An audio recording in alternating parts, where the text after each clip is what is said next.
There we go. It worked today. Yay! Good morning. Welcome to your Wednesday, early morning intuitive guidance.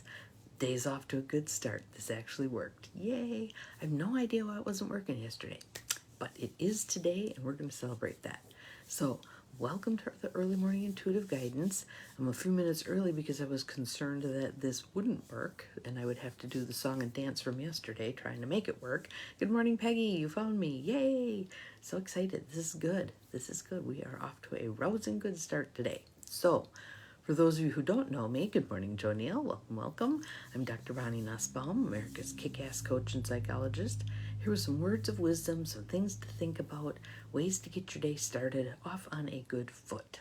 And we're already headed in that direction because this actually worked to do the live from my phone instead of from that laptop because I did not have a good color that yesterday. If you want to laugh, go back and look at that one. It was quite something. So we have a lovely deck that we haven't seen in a little while. The Soul Coaching Deck, What Your Soul Wants You to Know by Denise Lynn. And for those of you who don't know where you can get card decks like this, Hay House, Hay, it's named after Louise Hay, hayhouse.com, and they oftentimes have sales on card decks, and they oftentimes do clearances on card decks, and you can find all manner of interesting cards to work with.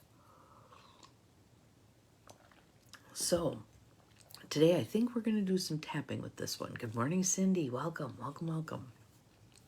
And let's start, rub our hands together here. Let's just send some good juju to the south and to the east. Let's send good energy. Here we go again, right? Here we go again. And one of the things I will say about this, because there was a little bit of a back and forth on my personal page about something I posted. Good morning, Carolyn. Welcome, welcome. And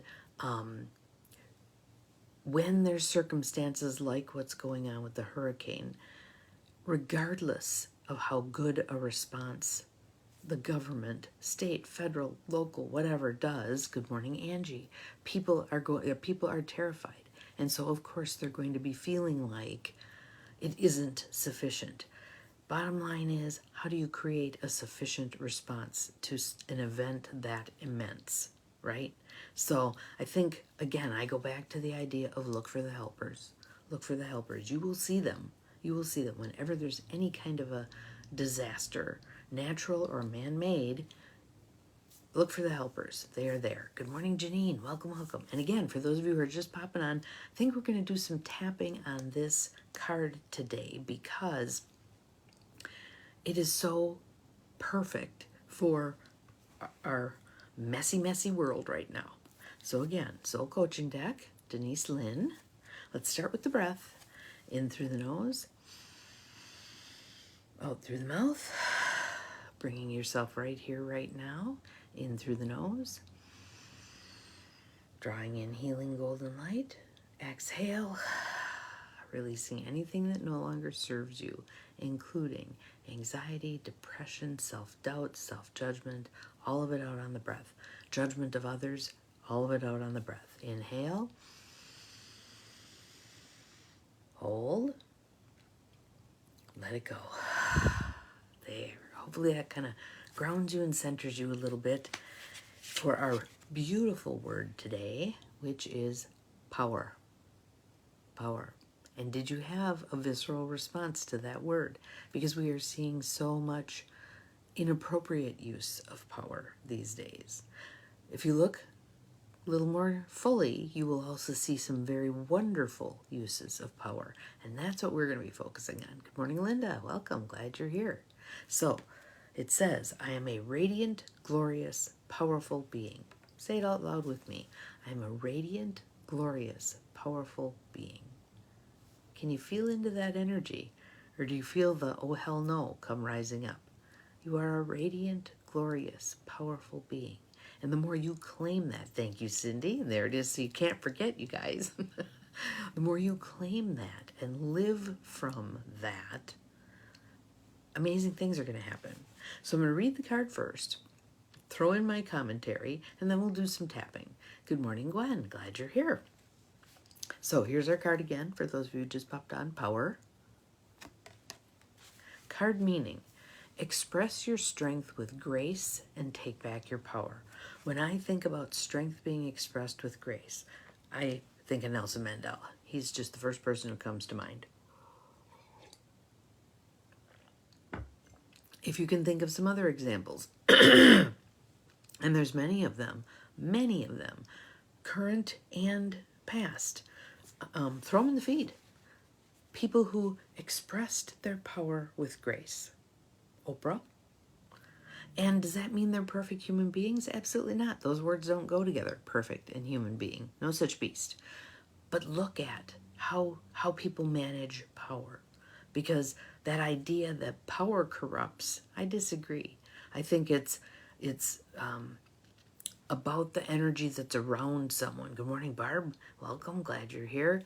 We choose what we do with our power. We choose if we stay in grace and manage it well, or if we slide into manipulation and disinformation and whatever else.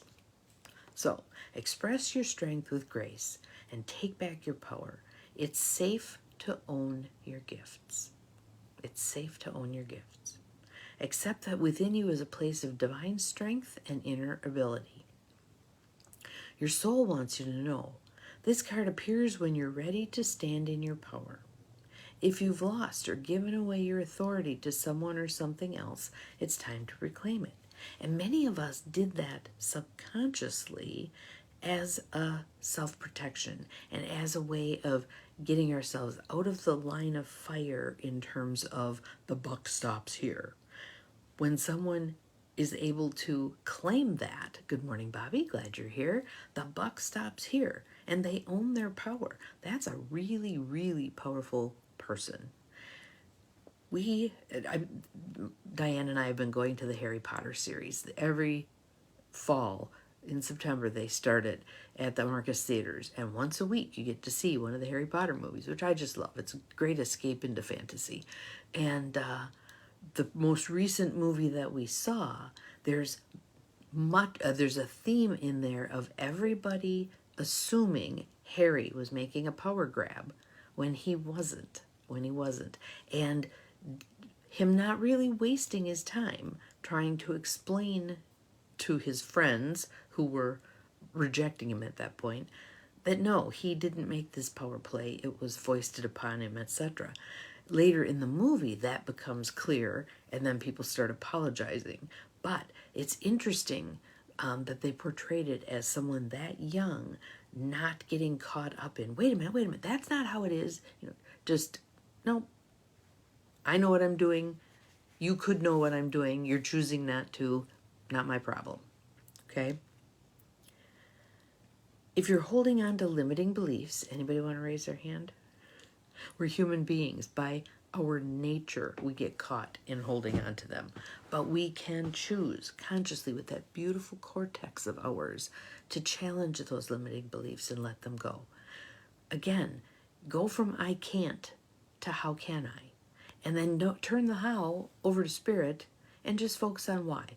Why is this important to me? Why do I want to do this? Why is this accomplishment good for me and for others, right? Because we're thinking bigger at this point. We're not just being the Lone Ranger.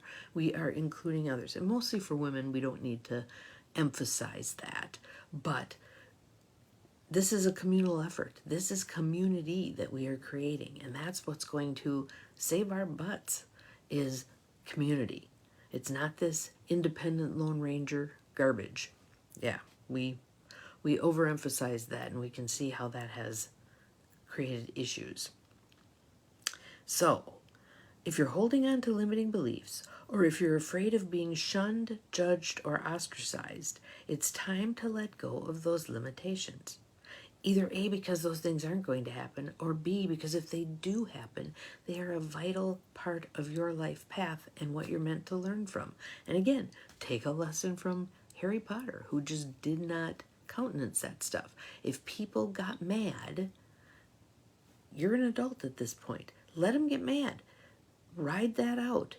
Be who you truly are. If people get their nose out of line, again, Carolyn's saying, yep, Yes, I wasn't allowed to be who I really was when you were younger. Yes, but now we can reclaim that.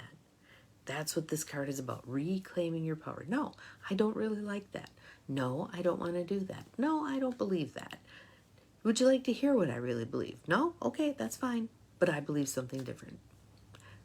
The more of us who are doing this, the more powerful we get, the louder our voices get, we will be heard. We will be heard. We don't have to yell to be heard. We'll be heard in numbers. Release any fear of misusing your power. Again, we all were steeped in that bullshit about power corrupts, power absolutely corrupts, blah, blah, blah. There's choice. There is always choice. We make choices what we do with our power and our authority. Good morning, Abigail. Glad you're here. So, how many of you have ever seen, it's like a sociological study called lone nut dancing? Anybody? Anybody? Cindy, if you can find it, if you want to post it.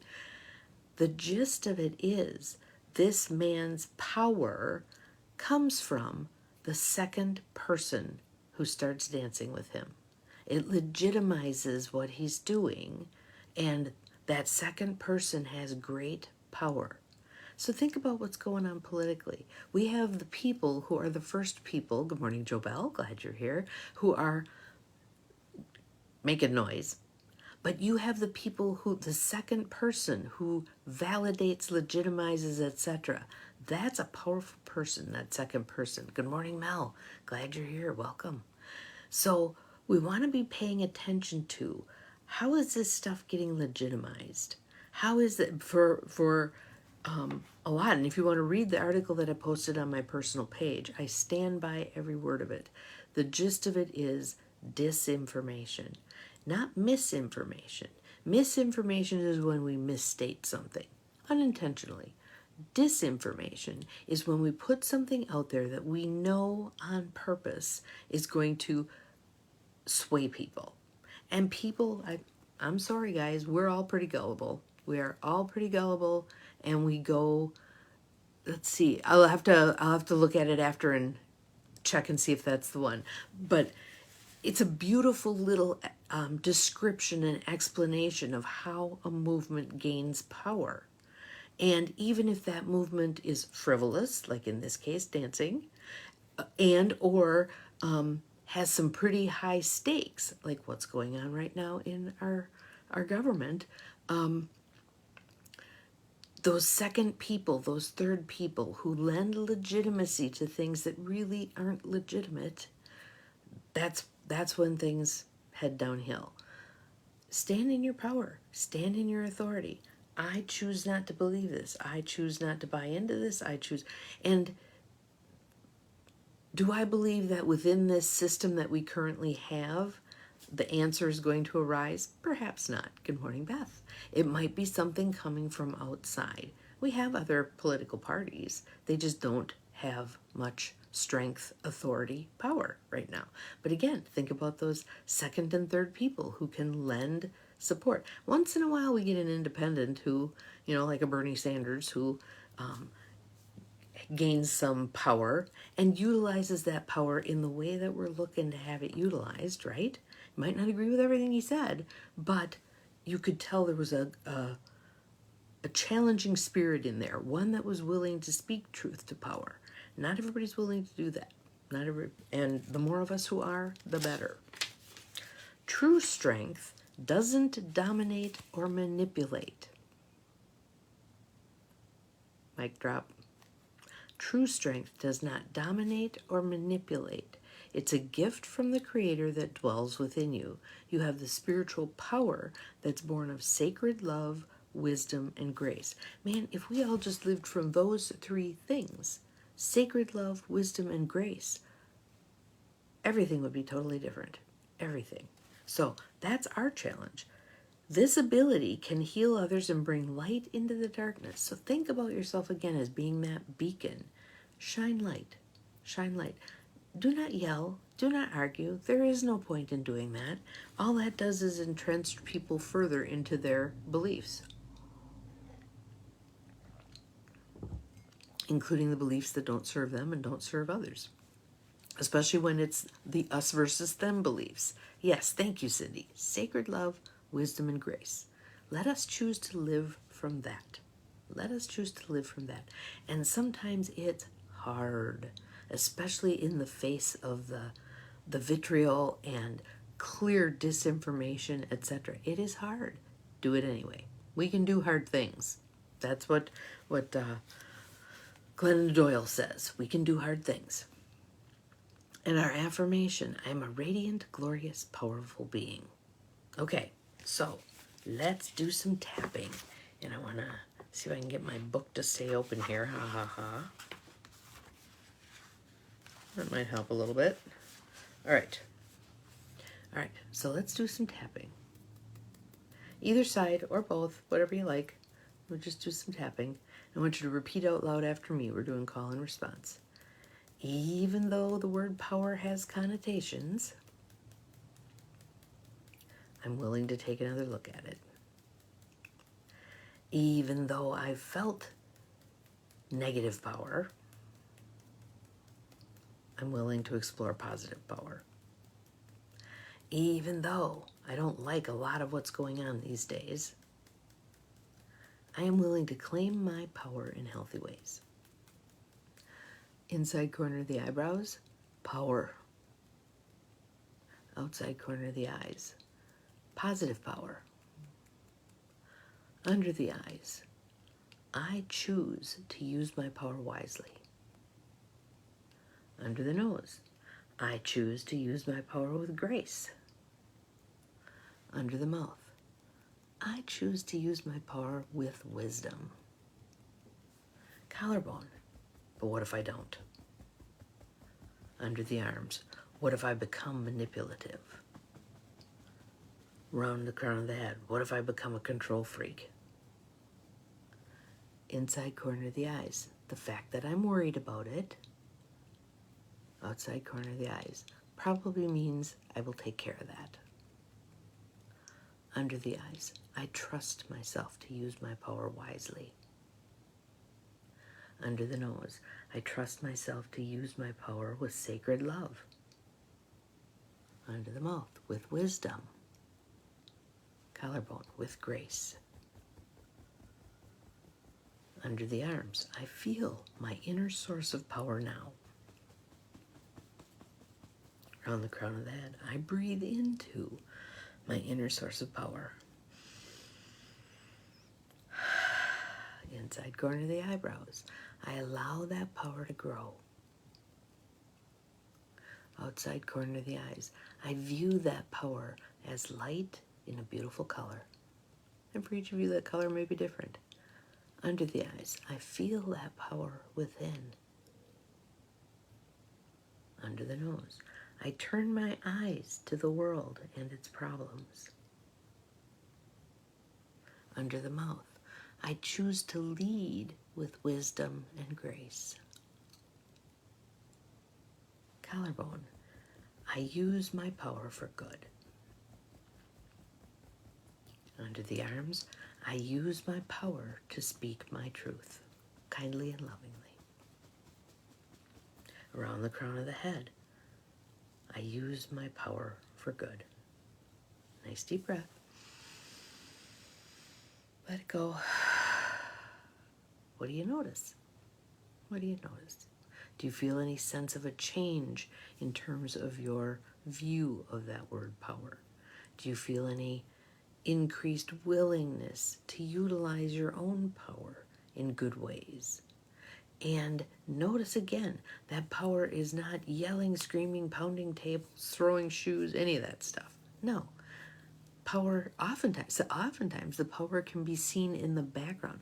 Let's take a look at the church, whichever Christian church you may belong to or you know of or whatever.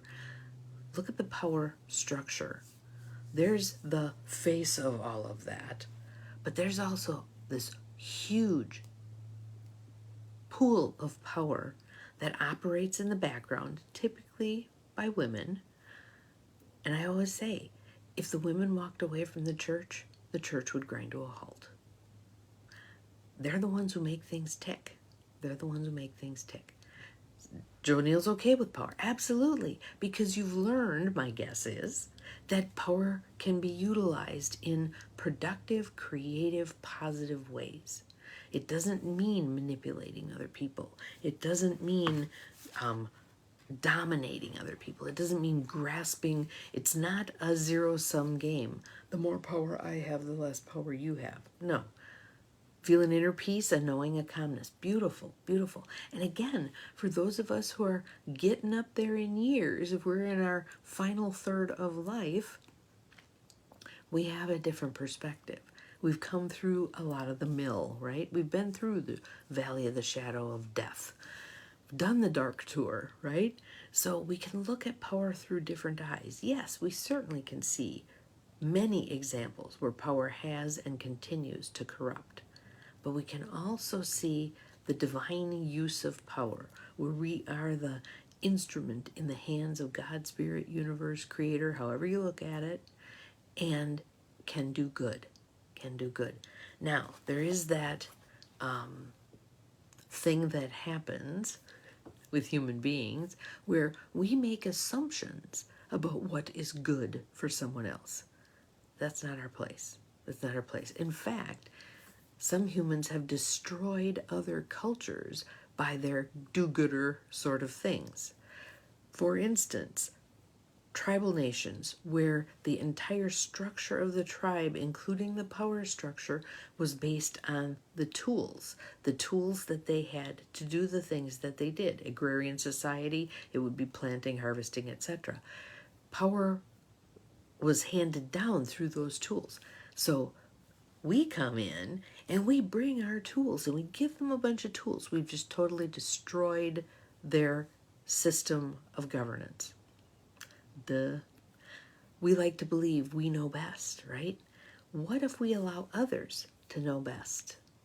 What if we assist others? If a group or whatever needs a boost, like the recovery efforts that are going on right now, wise going in there, good morning, Cheryl, if the helpers were to say, what do you need for us to do? As opposed to, here, we're here, we'll tell you what to do, we'll do it for you, blah, blah, blah. We don't know someone else's circumstances until we take the time to stop and to ask. Don't just jump in and fix stuff. That is not a good use of power. A good use of power is let me sit with you. Let me hear what you have to say. Let me ask some questions that might help you frame up your circumstances differently, etc. But it's not, I'm going to fix it for you. It's, I'm going to hold big space while you figure out how to fix it. Hear the difference?